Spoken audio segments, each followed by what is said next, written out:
A sea of people, shoulder to shoulder, hiding behind protective masks. This is the scene from a key border crossing connecting mainland China and Hong Kong.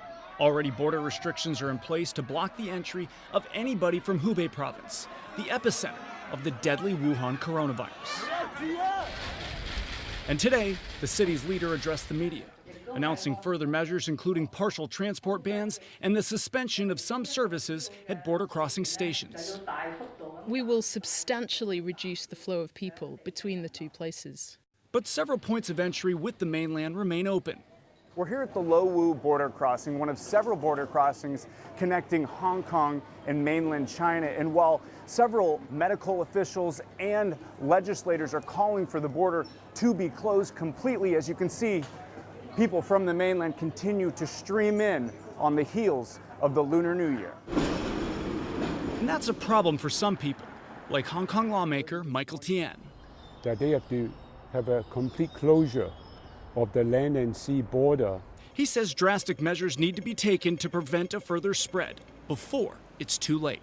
It's better to do it right now and then be prepared to lift the ban anytime if signs are improving in China, rather than not do anything and wait for hell to break loose and then impose the ban.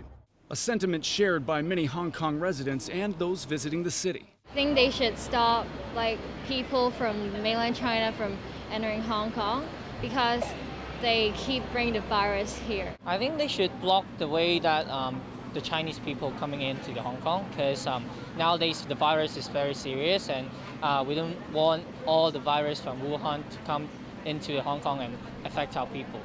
While many people are calling for a complete border closure, and some medical workers are even threatening to strike if it doesn't happen, when asked, Chief Executive Carrie Lam defends the current measures put in place. Chief Executive, you said that public safety is your primary concern, yet when you laid out your measures that you're taking, they sound only like half measures. Are you putting Hong Kongers' lives at risk by not closing the border?